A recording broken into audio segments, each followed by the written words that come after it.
Hello, welcome to VNews Broadcast Daily, and following are the highlights. President Trương Tấn Sang received Belarusian Prime Minister Mikhail Mishustin.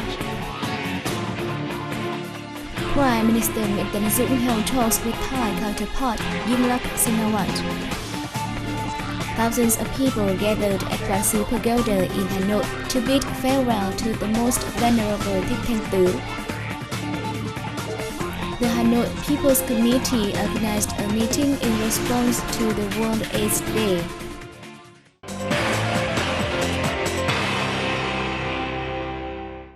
President Trương Tấn Sang received Belarusian Prime Minister Mikhail Mishustin in Hanoi on November 30. President Sang said the Belarusian Prime Minister's visit is significant for strengthening the traditional friendship and cooperation between the two countries. Vietnam treasures Belarus' valuable support for the country in national defense and construction, the president said. He noted with pleasure the development of political ties through exchange of high-ranking delegations. The president spoke highly of the results of talks between the Belarusian Prime Minister and his Vietnamese counterpart and the orientation they have defined for bilateral cooperation.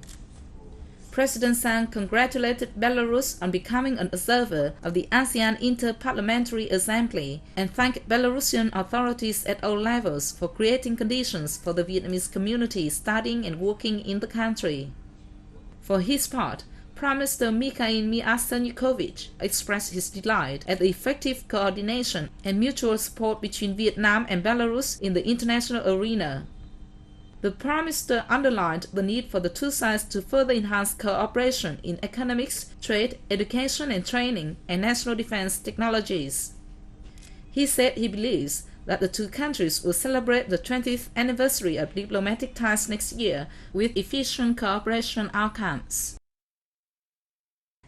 Prime Minister Nguyễn Tấn Dũng and his Thai counterpart Yingluck Shinawatra held talks in Hanoi on November 30, following an official welcome for the latter. Vietnam and Thailand established diplomatic ties on August 6, 1976. Since 1991, relations between the two countries have improved and strongly developed, especially after Vietnam officially joined ASEAN. Cooperation in economics, trade and investment has developed fruitfully.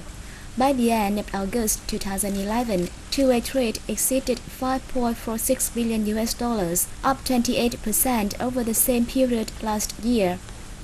Thailand has invested in 257 projects in Vietnam with a total registered capital of nearly $5.73 billion, ranking 10th among 93 countries and territories investing in Vietnam. In 2011, the two countries carried out many activities to celebrate the 35th anniversary of diplomatic ties. During the talks, the two prime ministers agreed on the need to boost relations, especially in trade, investment, education and training, healthcare and agriculture. They discussed a wide range of measures to enhance cooperation in many areas, including joint sea patrols, law enforcement, rice production and trading, as well as cooperation in the region and sub-region. Prime Minister Dũng suggested the two nations and other concerned countries of the Mekong River Commission closely cooperate in using water resources of the Mekong River in an effective and sustainable manner for common benefits and sustainable development of regional countries. Vietnam and Thailand established diplomatic ties on August 6, 1976. Since 1991, relations between the two countries have improved and strongly developed, especially after Vietnam officially joined ASEAN. Cooperation in economics, trade and investment has developed fruitfully. By the end of August 2011, two-way trade exceeded $5.46 billion, up 28% over the same period last year. Thailand has invested in 257 projects in Vietnam with a total registered capital of nearly $5.73 billion, ranking 10th among 93 countries and territories investing in Vietnam. In 2011, the two countries carried out many activities to celebrate the 35th anniversary of diplomatic ties. During the talks, the two prime ministers agreed on the need to boost relations, especially in trade, investment, education and training, healthcare and agriculture. They discussed a wide range of measures to enhance cooperation in many areas, including joint sea patrols, law enforcement, rice production and trading, as well as cooperation in the region and sub-region. Prime Minister Dũng suggested the two nations and other concerned countries of the Mekong River Commission closely cooperate in using water resources of the Mekong River in an effective and sustainable manner for common benefits and sustainable development of regional countries. United States Ambassador to Vietnam David Shell on November 29th met with Secretary of the Bạc Liêu Provincial Party Committee as part of his visit to the southern province.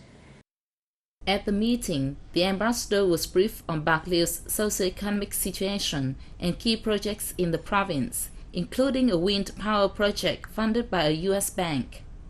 The ambassador said he is interested in improving the relations between the two countries in education, environment, and healthcare.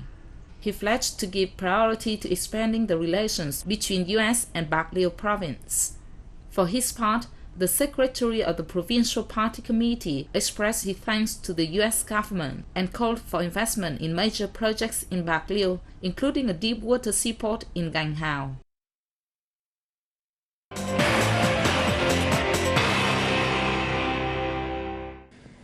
Thousands of people gathered at the Quán Sứ Pagoda, the headquarters of the Vietnam Buddhist Sangha in Hanoi on November 30 for a solemn memorial service for Most Venerable Thích Thanh Tứ, permanent Vice President of the Shanghai Executive Council. The same day, Most Venerable Thích Thanh Tứ was laid to rest at a stupa at Nho Lâm Pagoda in Kim Dong District, the Red River Delta province of Hưng Yên. Most Venerable Thích Thanh Tứ, real name Trần Văn Long, passed away on November the 26th at the age of 85. Delegations from the Party Central Committee, the Presidential Office and the Vietnam Fatherland Front Central Committee, ministries, sectors, organizations, religious and diplomatic corps, religious dignitaries, monks, nuns and Buddhist followers came to express their respect and bid farewell to the senior Buddhist dignitary. On November the 28th and 29th, Party, State and Fatherland Front leaders, delegations from ministries, sectors, organizations and localities, as well as monks, nuns and Buddhist followers across the country and from abroad came in person or sent wreaths to Quán Sứ Pagoda to pay tribute to the Most Venerable. The Vietnam Chamber of Commerce and Industry and the Belarusian Chamber of Commerce and Industry on November 30 organized a seminar to help the two countries' businesses meet and seek cooperation opportunities. Phạm Thị Thu Hằng, General Secretary of the Vietnam Chamber of Commerce and Industry, noted that Vietnam and Belarus have signed many agreements to boost bilateral cooperation. The two countries are implementing cooperative projects in a wide range of areas such as industry, vehicle assembly, oil and gas, forestry product processing, education and training, and labor. She stressed that Vietnam is accelerating renewal policies to encourage and create conditions for economic sectors and improve the infrastructure system to lure foreign investors. Myatlikov Michel Mikhailovich, president of the Belarusian Chamber, said Belarus already pays attention to the industrial sectors. According to him, machinery manufacturing, petroleum, chemicals, fuel energy, agriculture and industry, and wood processing are the country's strengths.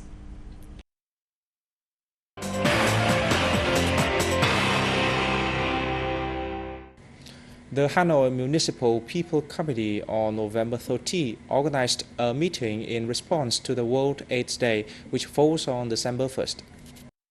An estimated 7,000 people contract HIV each day worldwide, and nearly 34 million are living with HIV/AIDS.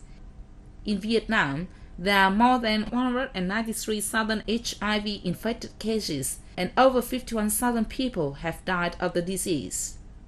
Over the past 20 years, under the leadership of the party and state and the involvement of the entire political system, the fight against HIV/AIDS in Vietnam has recorded encouraging results. The country has curbed the rate of HIV infections to 0.26%, lower than the set target of 0.3%. However, the pandemic still poses strong impacts on socio-economic development. Speaking at the event, leaders of the Health Ministry underlined the need for closer coordination between ministries, branches, and authorities of all levels, especially the participation of the whole society and each citizen in HIV/AIDS prevention and control. The General Office for Population and Family Planning launched the National Action Month on Population in Hanoi on November 30. The event aims to accelerate information dissemination on population and family planning through the mass media. On the occasion, the General Office released statistics and outcomes of the population and family planning work in Vietnam over the past 50 years, the implementation of the National Target Program on Population and Family Planning in 2011, as well as orientation and tasks for 2012. In Vietnam, the population growth rate declined from 1.7% in the period of 1989 to 1999 to 1.2% in 1999 to 2009. According to the 2009 National Population and Housing Census, Vietnam has entered a period of golden population structure that will last until 2041. This was both an opportunity and a challenge for Vietnam's population. Neighboring China, with a population of more than 1 billion, is a market of great potential for Vietnam's tourism sector. This is part of the country's efforts to encourage inbound tours, aiming to raise the flow of foreign currencies. China has always topped foreign markets of Vietnam tourism in terms of visitors. More than 900,000 Chinese visited Vietnam last year, out of the total number of 5 million foreign arrivals. In the first 10 months of this year, the figure has increased to exceed 1 million. However, the number still remains modest compared with the market's potential. We, in the tourism sector, always attach great importance to the Chinese market. It is one of the most important markets for us in terms of visitor number and growth prospects. However, experts say the country needs to improve its tourism promotion work and build an effective product strategy. And that comes to the end of the news today. Thanks for watching and see you next time.